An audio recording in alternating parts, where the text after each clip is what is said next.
आ गए हैं हम एक नई वीडियो को लेकर जो कि सैम्पल क्वेश्चन पेपर हैं आपके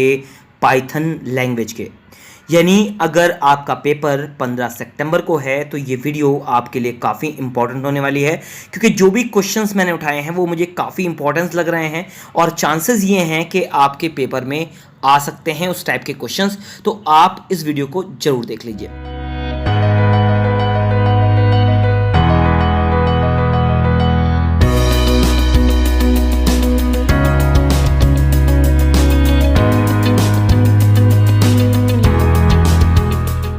हाय friends, this is Ashwini Kumar Awasthi. You are watching my YouTube channel Ashwini Awasthi. Video की इंपॉर्टेंस को देखते हुए वीडियो को ज़्यादा से ज़्यादा शेयर कर दीजिए, जिससे ज़्यादा लोगों के पास ये पहुंच जाए और वो इसका बेनिफिट उठा पाएँ। इसके साथ साथ अगर आप मेरे चैनल पर पहली बार आए हैं तो मेरे चैनल को सब्सक्राइब करना मत भूलिए, क्योंकि ऐसी ओ लेवल से रिलेटेड और ट्रिपल सी से रिलेटेड वीडियोस आपको मेरे चैनल पर लगातार मिलती रहेगी। इसके अलावा ओ लेवल और ट्रिपल सी की नई अपडेट्स जो आती हैं वो भी मैं आपको प्रोवाइड करता रहता हूँ। तो चलिए चलते हैं, शुरू करते हैं आज की वीडियो को। तो हम स्क्रॉल डाउन करते हैं। जैसे कि आप जानते हैं कि जो ओ लेवल का पेपर आता है उस पेपर में आपको 10-10 क्वेश्चंस हर टाइप के दिए होते हैं। तो ऑब्जेक्टिव टाइप में जो 40 क्वेश्चन आते हैं उसमें हर तरीके के क्वेश्चंस को यहाँ पर डील किया जाएगा। इसके साथ में एक चीज़ और आपको क्लैरिफाई कर दूं कि वहाँ पर पेपर में कैसे आपको ओएमआर शीट भरी जाती है। अगर उसकी वीडियो आपने मेरी नहीं देखी है ज़रूर देख लीजिएगा, क्योंकि बहुत सारे लोग इसी कारण हर बार फेल होते हैं। So that's why OMR sheet को फिल करने वाली जो वीडियो है उसको देखने के बाद ही आप पेपर ज़रूर दें। ठीक है, तो हम बात कर रहे हैं कि कैसे आपको करना है उसके बारे में। अगर हम बात करें फॉर एरे क्रिएशन, अगर आप एक एरे बनाना चाहते हैं तो हम यूज कर सकते हैं कौन से मॉड्यूल का, तो numpy का प्रयोग करते हैं हम एक एरे को फॉर्म करने के लिए। आपके पहले क्वेश्चन का आंसर है numpy। सेकंड आता है विच of the following mode will refer the binary data. Binary data को अगर हम रेफर करना चाहते हैं या बाइनरी फाइल को हम यूज करना चाहते हैं तो हम कौन सा मोड यूज करते हैं, तो आपको बता दूं मैं यहाँ पर बी मोड यूज करते हैं। यानी बेसिकली बाइनरी को रिप्रेजेंट कराने के लिए हम बी का यूज करते हैं। यहाँ पर किसी भी मोड को चेंज करने के लिए फाइल नेम देने के बाद हम उसको कॉमा लगाकर बी देते हैं, जो कि डब्ल्यू बी आप यूज करते हैं राइट फॉर्म के लिए और आर बी यूज करते हैं रीड फॉर्म के लिए। इसके बाद the symbol use to beginning of the flow chart. Flow chart के बिगनिंग में कौन सा सिंबल यूज होता है, तो ये सिंबल जरूर देख लीजिएगा, इससे रिलेटेड क्वेश्चन जरूर आएगा पेपर में, ये मुझे चांसेस लग रहा है। तो यहाँ पर जो है वो आपका ओवेल यूज होता है beginning of the flow chart के। इसके बाद नेक्स्ट क्वेश्चन आता है, देखिए प्रोग्राम का क्वेश्चन आपके सामने रखा हुआ है, what will the output of the code. इस कोड का आउटपुट क्या होगा। देखिए यहाँ पर दिया गया है डिफ दिया गया है, यानी डिफाइन किया गया है किसको, माई फैक्ट को, यानी माई फंक्शन को डिफाइन किया गया है, वैल्यू डिटरमाइन की गई एक्स की। इसके बाद इफ एक्स मॉडुलस 2 दिया गया है इक्वल टू 0, यानी अगर x को हम 2 से डिवाइड करते हैं तो हमारे पास 0 वैल्यू आनी चाहिए। तो क्या प्रिंट कर दे, वो इवन नंबर प्रिंट कर दे, एल्स यहाँ पर प्रिंट कर दे वो ऑड नंबर को, यानी अगर ये सही नहीं होता है तो वो ऑड नंबर को प्रिंट कर दे यहाँ पर। इसके बाद मेन प्रोग्राम यहाँ से स्टार्ट किया गया, x की वैल्यू 16 दी गई है और माई फैक्ट को रिप्रेजेंट कराया गया है, प्रिंट किया गया x। तो ऐसी कंडीशन में आउटपुट क्या आएगा वो चीज यहां पर आ जाती है। देखिए यहां पर अधिकतर इस प्रोग्राम को देखकर जो माइंड में आपके मेकअप हो रहा होगा, अगर मैं आपसे क्वेरी कर रहा हूं तो इसके अकॉर्डिंग अगर आप माइंड देखा जाए तो आप लोगों का माइंड भी यहां पर ये कह रहा होगा कि 16 वैल्यू पुट कराई गई x की वैल्यू में और यहां पर ये एक इवन नंबर के रूप में प्रिंट होगा। जबकि मैं आपको बता दूं कि यहां पर जो माई फैक्ट को जब कॉल किया गया है तो उसमें कोई डिटर्मिनेशन या कोई जो वैल्यू है वो रिस्पॉन्स नहीं की गई है, इसलिए यहां पर जो वैल्यू है वो मिसिंग हो जाएगी। और फैक्ट हमारे जो फैक्ट फंक्शन है, जिस फंक्शन को हमने डिफाइन किया था माई फैक्ट को, ये यहां पर क्या कर रहा है, किसी वैल्यू को डिटरमाइन नहीं कर पाएगा, इसलिए यहां पर कोड में क्या आ जाएगा, एरर आ जाएगा। सो दैट्स व्हाई ये फंक्शन जो है इसका राइट आंसर क्या हो जाएगा, एरर हो जाएगा। जबकि आप ये चीज ध्यान रखिएगा, अगर मैं यहां पर x डिफाइन कर देता, यानी इस वैल्यू में मैं x को रिप्रेजेंट करा देता, तो आपका राइट आंसर क्या हो जाता, इवन नंबर हो जाता। मगर यहां पर मैंने कोई x डिफाइन नहीं किया है, सो दैट्स व्हाई इसका जो आउटपुट आएगा वो एक एरर होगा, क्योंकि यहां पर हमने फैक्ट का जो डिटर्मिनेशन है वो यहां पर नहीं किया, कोई वैल्यू मैंने डिफाइन नहीं की है। नेक्स्ट क्वेश्चन आता है यहाँ पर, what is the output of the following code दिया गया है हमें l equal to a, b, c, d और प्रिंट की वैल्यू रिप्रेजेंटेशन कराने की बात की गई है। तो यहाँ पर अगर हम प्रिंट कराते थे कि प्रिंट में ब्रशेस की यूटिलाइजेशन नहीं किया गया है तो इसका जो आंसर होगा वो एरर हो जाएगा। ये यहाँ पर इसका कोड जो आंसर होगा वो a ही हो जाएगा, एरर, बाकी वैल्यूज यहाँ पर डिटरमाइन नहीं होंगी। Which of the following argument we need to pass in reshape function. तो आपको पता ही होगा रीशेप फंक्शन का यूज हम एरे के लिए करते हैं, यानी अगर हम numpy का यूज करते हैं तो वहां पर रीशेप करने के लिए किसी भी 1D या 2D या 3D को बनाने के लिए हम रीशेप का यूज करते हैं, और रीशेप के लिए हम डिटरमाइन करते हैं यहाँ पर, यानी शेप ऑफ एन एरे, एक एरे को शेप कर देने के लिए हम रीशेप फंक्शन का यूज कर सकते हैं, यानी इसका राइट आंसर बी हो जाएगा। नेक्स्ट आता है 1.7, what is the output of the code print 9 modulus 2, यहाँ पर डिवाइड मॉडुलस 2 रिप्रेजेंटेशन करा रहा है। तो अगर मॉडुलस 2 का हम यूज करते हैं तो हमें पता है कि रिमाइंडर के लिए यूज किया जाता है मॉडुलस 2, तो यहाँ पर राइट आंसर इसका क्या हो जाएगा, 1 हो जाएगा। इसका राइट आंसर 1 आएगा, क्योंकि हम 9 को अगर 2 से डिवाइड करेंगे तो जो रिमाइंडर बचेगा वो हमारा 1 बचेगा। नेक्स्ट आता है what is the output of the following program, program का आउटपुट क्या होगा। यहाँ पर देखिए एज दे रखी है हमें 5 to 12, 18, 22, 43। ए इक्वल टू हमें दे रखा है, यहाँ पर एक लिस्टिंग बनाई गई है, M equal to listing create की गई है। फॉर आई इन रेंज, यानी फॉर लूप लगाया गया यहाँ पर, और आई इन रेंज को पूछा गया, एज को पूछा गया, यानी एज के हर वैल्यू को डिटरमाइन करेगा। If I is greater than 18, अगर आई की वैल्यू 18 से ज्यादा होती है तो क्या करे, ए अपेंड वैल्यू को डिटरमाइन करते हैं, यानी जो आई की वैल्यू होगी उसको उसमें डिटरमाइन करते हैं। इसके बाद उसने यहाँ प्रिंट करने के लिए पूछा है किसको, देखिए मेन फंक्शन हमारा यहाँ पर है, प्रिंट को पूछने के लिए बात कर रही है वो कि प्रिंट क्या होगा, तो प्रिंट ए की बात की गई है, तो ए की वैल्यू क्या होगी यहाँ पर 18 अबव होगी। तो आपके अकॉर्डिंग अगर देखा जाए, मैंने प्रोग्राम आपको एक्सप्लेन किया है, अगर आप आंसर यहाँ डिटर्मिनेशन करते हैं तो इसका राइट आंसर क्या होगा। तो अगर हम देख रहे हैं तो यहाँ की ए की वैल्यू को डिटरमाइन करते हैं, और ए की वैल्यू जो है वो 18 से ऊपर होनी चाहिए, तो यहाँ पर सीधी सी बात इसका राइट आंसर 22 और 43 हो जाएगा, यही 18 से ऊपर है, यानी राइट आंसर क्या होगा आपके 22 और 43, ठीक है, क्योंकि एक लिस्ट में डिफाइन किया गया तो इसका लिस्ट रिप्रेजेंटेशन होगा। नेक्स्ट क्वेश्चन आता है what is the output of the following programme, अगले प्रोग्राम का कोड क्या है, ये कोड दिया गया है यहाँ पर, और इस कोड को अगर हम देखते हैं तो लिस्ट 1 डिटरमाइन की गई है 10, 20, 30 एंड 40, और लिस्ट 1 को हमने क्या किया, ये देखिए यहाँ पर क्या है, यहाँ पर इसकी जो रिप्रेजेंटेशन है, इंडेक्सिंग है, वो डिटरमाइन की गई है 2 पोस्ट पर क्या करना है, इक्वल टू 50 कर देना है, यानी इसकी सेकंड पोस्ट क्या होगी, आपको पता है, जैसे कि आप जानते होंगे कि अगर आपने इंडेक्सिंग पढ़ी है तो ये जो है वो 0 है, इसके बाद ये 1 होगा, क्योंकि इंडेक्सिंग हमेशा 0 से स्टार्ट होती है, ये 1 होगा और ये 2 होगा, यानी जो वैल्यू डिटरमाइन की गई है वो किसके अकॉर्डिंग की गई है, 50 के अकॉर्डिंग, यानी कि 30 के रिप्लेसमेंट में क्या है 50 अलाउड किया गया। तो आपके अकॉर्डिंग इसमें आंसर कौन सा होगा, देख लीजिए यहाँ पर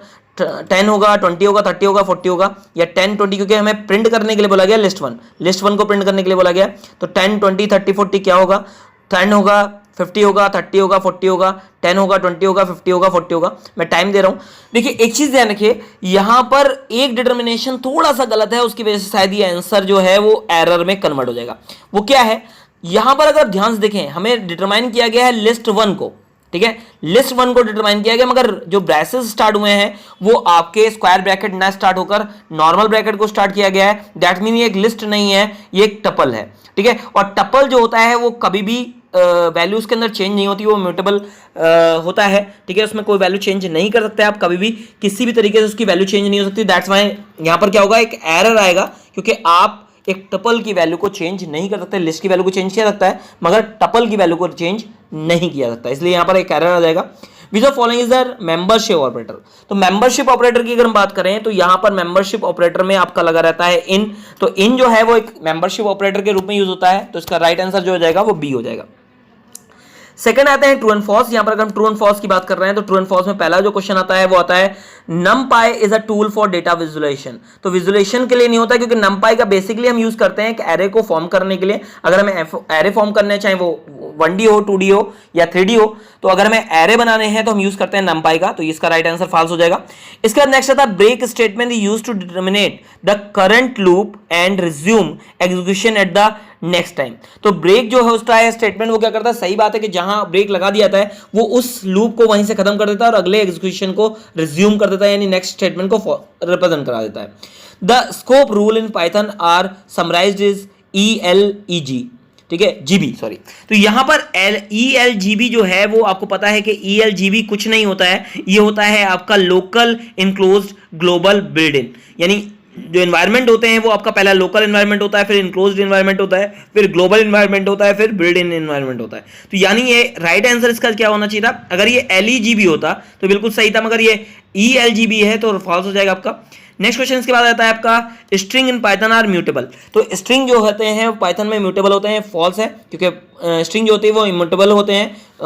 म्यूटेबल नहीं होते। The symbol used for both input and output device, तो आउटपुट एंड इनपुट डिवाइस देखिए यहाँ पर फिर क्वेश्चन आपका जो फ्लो चार्ट से आया है तो इस तरीके का सिंबल यूज किया था, बिल्कुल सही है, इनपुट और आउटपुट के लिए हम क्या करते हैं, आपके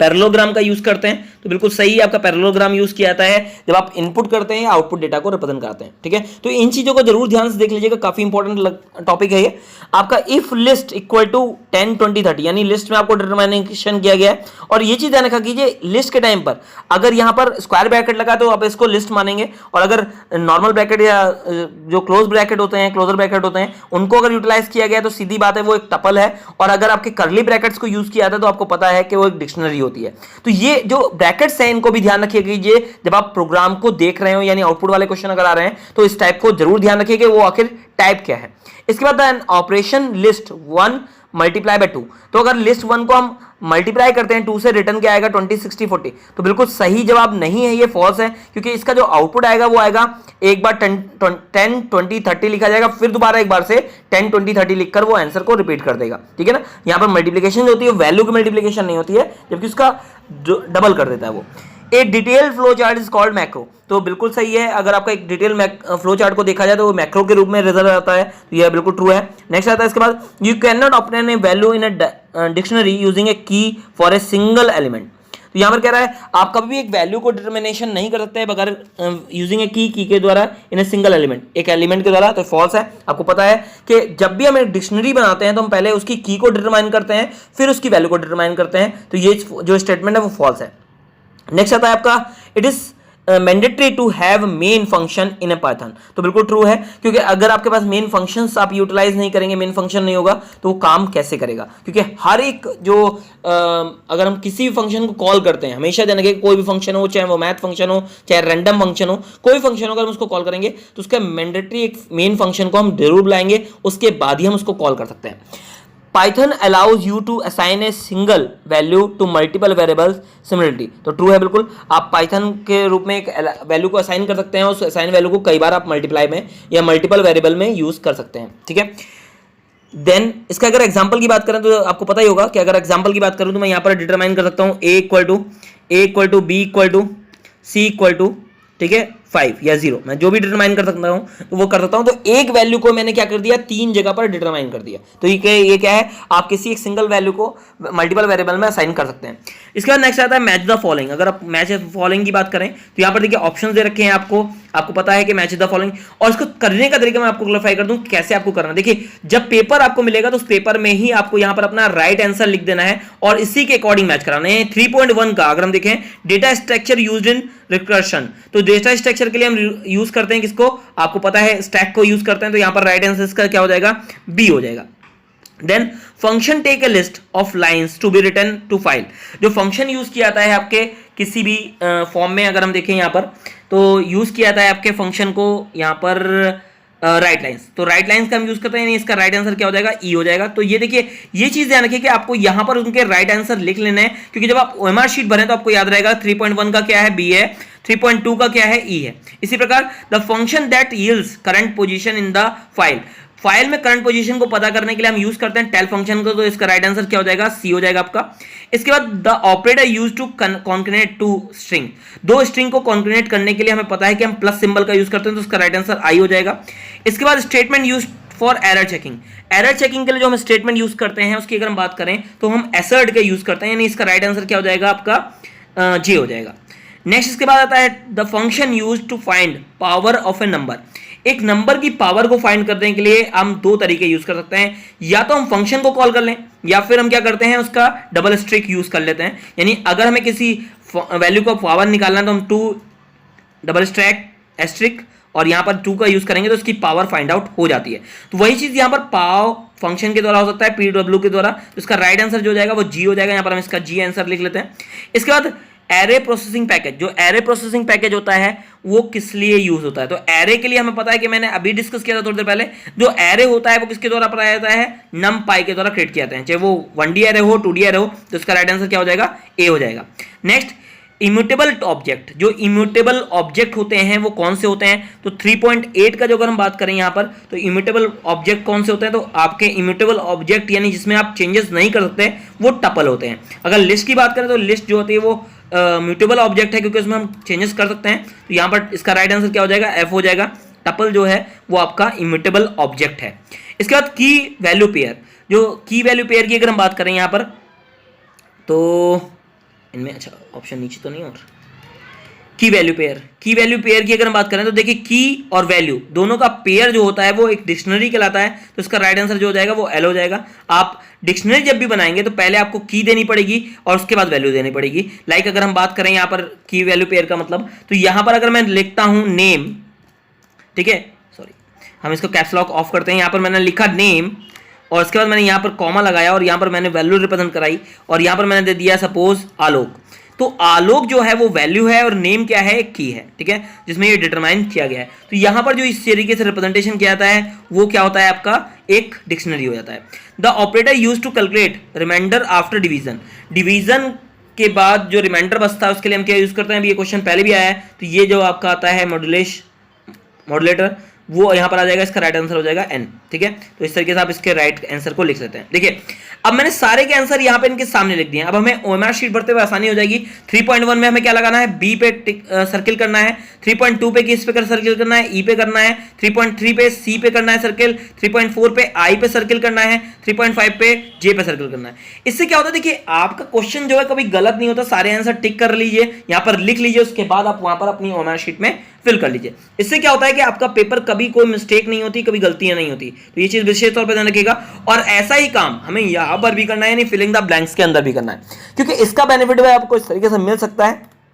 तो यहां पर बात करते हैं फिलिंग द ब्लैंक्स की।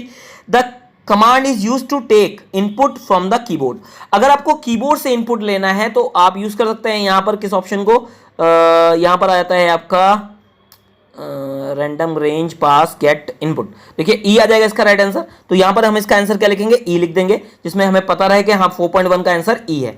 4.2 के बाद the function use to convert a string value into integer, तो अगर कोई स्ट्रिंग फंक्शन है, स्ट्रिंग वैल्यू दी गई है, इसको इंटीजर में कन्वर्ट करना है, तो आपको पता होगा आईएनटी का यूज करते हैं, तो इसका राइट आंसर क्या हो जाएगा, के हो जाएगा, आईएनटी का यूज कर लेंगे। The function use to evaluate the value of a string is, तो फंक्शन हम यूज करते हैं किसके लिए, आपके वैल्यू ऑफ स्ट्रिंग के लिए। तो यहां पर अगर हम चेक करें तो यहां पर ई वैल आ जाता है आपका, तो इसका राइट आंसर क्या हो जाएगा, ई वैल हो जाएगा, यानी एच हो जाएगा।